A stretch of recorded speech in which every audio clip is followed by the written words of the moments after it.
ہے بظاہر جس کا رنگ دنیا کالا کہتی ہے وہ پکے رنگ کا، موٹے ہونٹ کا، بڑے دانت کا بلال جب قیامت میں آئے گا تو اونٹ پر بیٹھ کر آئے گا اور اس شان سے آئے گا کہ وہ اذان پڑھتا ہوگا، لیکن اذان میں جب وہ اللہ اکبر کہے گا تو دنیا اسے دیکھ رہی ہوگی، اشہد ان لا الہ الا اللہ کہے گا، دنیا اسے تک رہی ہوگی، اور جب وہ کہے گا اشہد ان محمد رسول اللہ، جب وہ کہے گا تو پورا میدان محشر بلال سے سن کر کہے گا اشہد ان محمد رسول اللہ، گویا کہ قیامت کا میدان بھی محمد رسول اللہ کی رسالت سے گونج اٹھے گا۔ آج کوئی کہے نہ کہے وہاں تو کہنا ہوگا آج لے ان کی پناہ، آج مدد مانگ ان سے، پھر نہ مانیں گے قیامت میں اگر مان گیا۔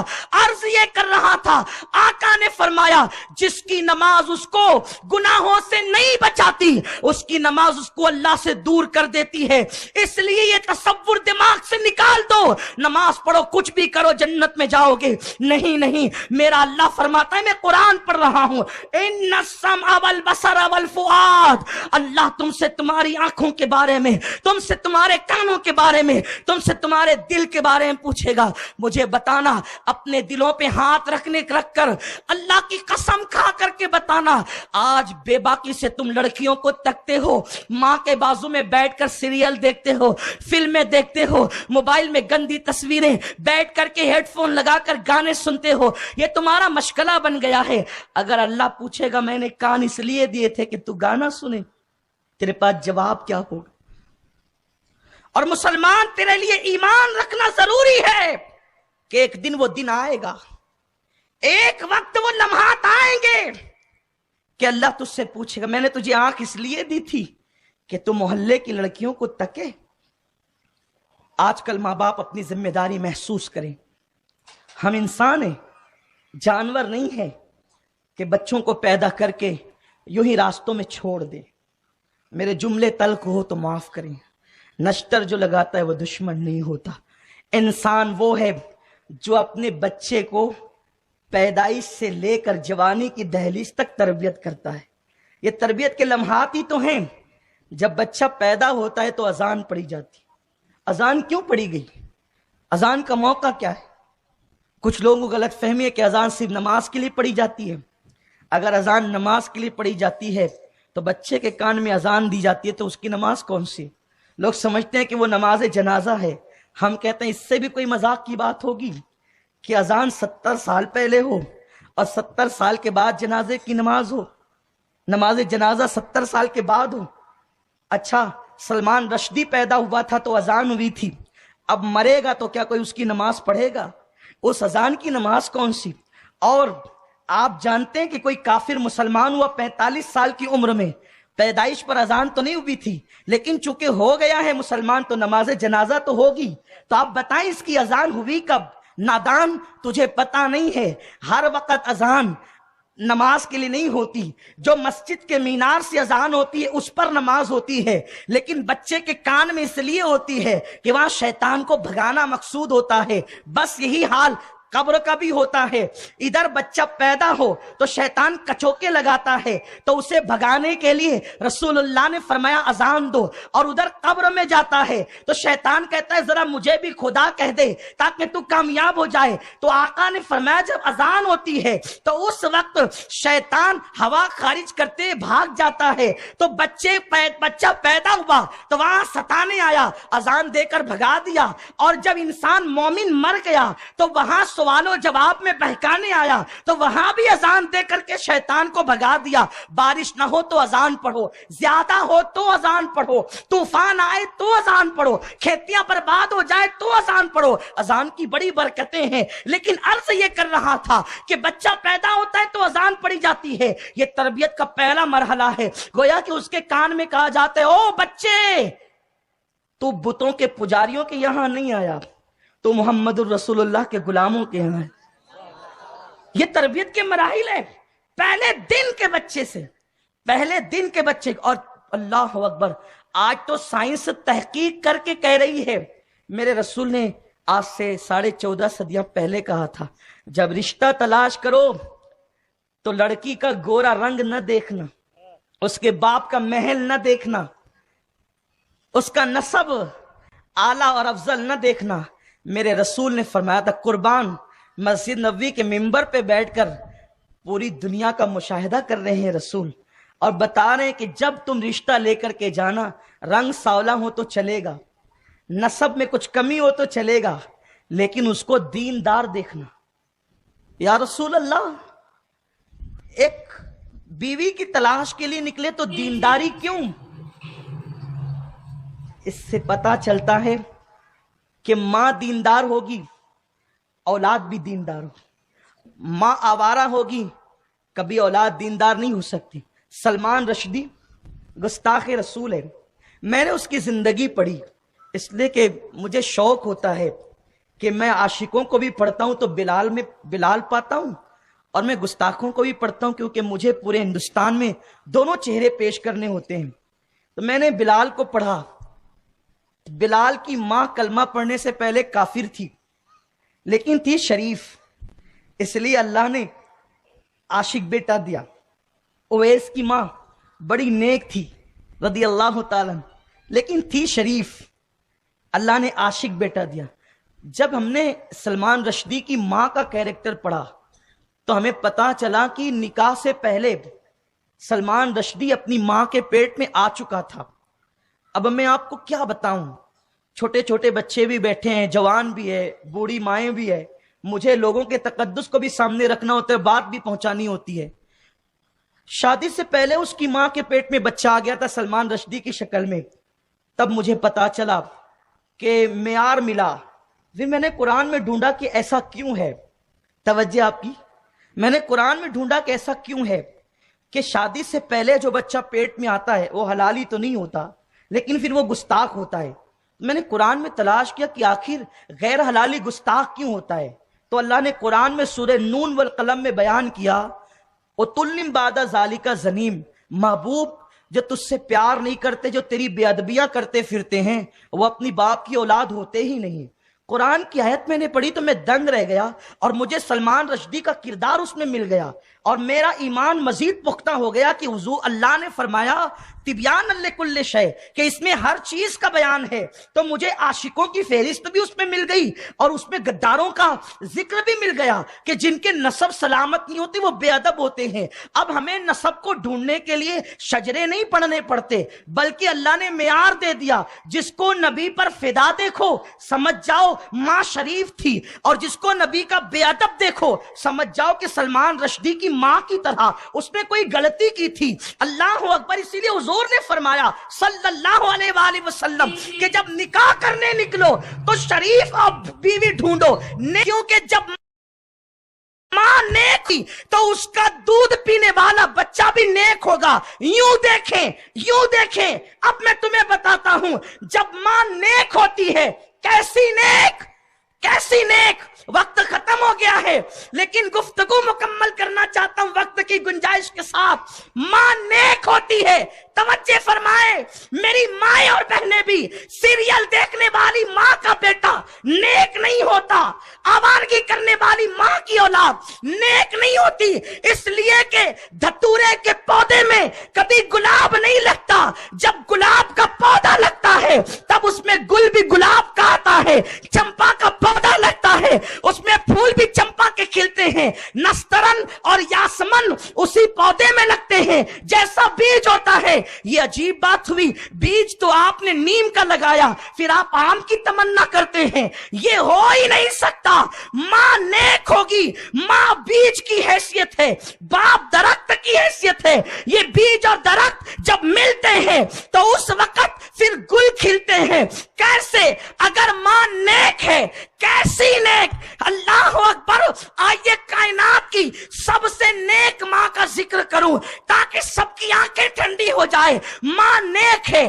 کیسی نیک؟ اسی ماں کا نام سیدہ، طیبہ، طاہرہ، عابدہ، زاہدہ، عاتقہ. پرہیزگار میں پرہیزگاری میں ایسی کہ مریم بھی حیرت سے تکتی ہے. اللہ اکبر. عبادت گزار ایسی کہ دامن نچوڑ دے تو فرشتے وضو کریں، ایسی باحیا کہ جبریل آئے تو پہلے اجازت لینے کے لیے سر جھکائے پھر اس کے گھر میں آئے، اسی پاک دامن خاتون کا نام فاطمہ الزہرا سلام اللہ علیہا ہے۔ نیک کیسی ہے کہ اللہ اکبر، شوہر ہے، بچے ہیں، عشاء کی نماز کے بعد جب نفل پڑھنے کے لیے مصلی پہ کھڑی ہوتی ہے، اللہ اکبر، ایک ایک رکعت میں پورا قرآن ختم کر دیتی ہے، ایک ایک رکعت میں پورا قرآن ختم کرتی ہے، کبھی رکوع میں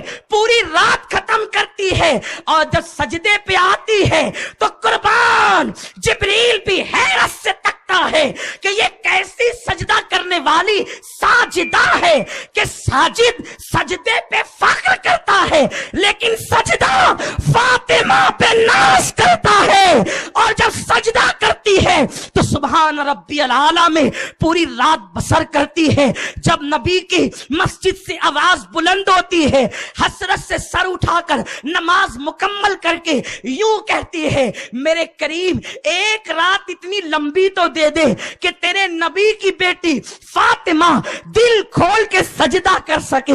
بیٹوں کو لوریاں دیتی ہے تو گانوں اور غزلوں کا تو وہاں تصور ہی نہیں ہے، قرآن کی آیت پڑھ کر کے لوریاں دیتی ہے۔ جس کا چکی چلانا بھی تلاوت قرآن پر، جس کا پانی بھرنا بھی تلاوت قرآن پر۔ میں عرض کرنے چلا تھا کہ سائنس آج کہہ رہی ہے کہ ماں جس ٹائپ کا کھانا بناتی ہے اس کی خوشبو بچے تک جاتی ہے اور بچہ اس خوشبو سے مانوس ہوتا ہے، اور جن ڈشوں کو ماں نے بچے کو پیٹ میں رکھ کر کے پکایا وہی بچہ کھانا زیادہ پسند کرتا ہے۔ آپ کو بتاؤں بنگال کے اندر مچھلی اور چاول چلتے ہیں لیکن مہاراشٹر میں مچھلی چاول 3 ٹائم رکھیں تو لوگ ناک چڑھا کے کہیں گے اے مولوی اگر تجھے دعوت کرنے کا ڈھنگ نہ تھا تو مجھے تنگ کیوں کیا؟ آپ مجھے بتائیں بنگالی شان سے کھائے، مہاراشٹر والا کیوں نہ کھائے؟ گجرات والے گوشت، روٹی اور دال اور پھر چاول ساری سبزیوں کا ایک ساتھ کھاتے ہیں۔ اللہ اکبر، اگر یہ چیز آپ کیرلا میں رکھ دے وہ روٹی کھانے کھلانے کو کشمیر میں بھی مہمان کی بے ادبی تصور کرتے ہیں، وہ تنگ آتے ہیں۔ آپ مجھے بتائیں انسان کیرلا والا بھی روٹی نہیں کھاتا، وہ چاول کثرت سے کھاتا ہے، بنگال والا مچھلی اور چاول کثرت سے کھاتا ہے، مہاراشٹر والے کا اپنا انداز ہے، انسان سب ہے یار، سب برابر ہے، پھر وہ کھاتا ہے تم کیوں نہیں کھاتے؟ پتا چلا جب وہ اپنی ماں کے پیٹ میں تھا تو ماں نے وہ ڈشیں خوب بنائی تو وہ اسی کھانے سے مانوس ہو گیا، اس لیے اب وہ وہی کھانے کھاتا ہے۔ مہاراشٹر والی ماں نے یہ ڈشیں بنائی اس لیے یہ اس سے مانوس ہو گیا، اس لیے یہ یہی کھانے کھاتا ہے۔ اسی لیے دیکھنا غریب ماں کے بیٹے تیز کو جلدی سے ہضم کر جاتے ہیں کیونکہ مائیں چٹنی پر گزارا کرتی ہے، لیکن مالدار ماؤں کے بچے اگر تیز کھا لیں تو لوز موشن شروع ہو جاتے ہیں، وہ ہضم نہیں کر پاتے۔ یہ کیوں ہوا؟ سائنس کہہ رہی ہے ماں کی پکائی ہوئی ڈشیں بچوں پہ اثر کرتی ہے۔ نادان، میرے نبی نے تو 1400 سال پہلے کہا تھا، آج تو کہہ رہا ہے کہ ڈشیں بھی بچوں کو متاثر کرتی ہے۔ ارے جب کھانے کی ڈش کی خوشبو پیٹ میں رہنے والے بچے کو متاثر کر سکتی ہے تو کیا کردار کی خوشبو بچے کو متاثر نہیں کر سکتی؟ اللہ اکبر، اسی لیے تو ام الخیر کے گھر میں جب بچہ پیدا ہوا ان کا نام عبد القادر رکھا گیا۔ جس دن پیدا ہوئے وہ دن رمضان شریف تھا، صبح سے لے کر غروب تک کے کبھی ماں کا دودھ نہیں پیا۔ لوگ حیران تھے ایک ایسا بچہ پیدا ہوا کہ دودھ نہیں پیتا۔ 29 کا چاند ہوتا تو لوگ اب کسی سے شہادت نہیں لیتے، کہتے چلو اب چلو ابو صالح کے گھر چلیں، کیونکہ رمضان شروع ہوگا تو اس کا بیٹا دودھ نہیں پیے گا۔ ماں جب ام الخیر جیسی ہوتی ہے تو بیٹا روزے دار پیدا ہوتا ہے، اور ماں فاطمہ جیسی ہو تو بیٹا امام حسین جیسا پیدا ہوتا ہے۔ وہ حسین، کسی کا بیٹا مینار پہ قرآن پڑھتا ہے، کسی کا بیٹا محراب میں قرآن پڑھتا ہے،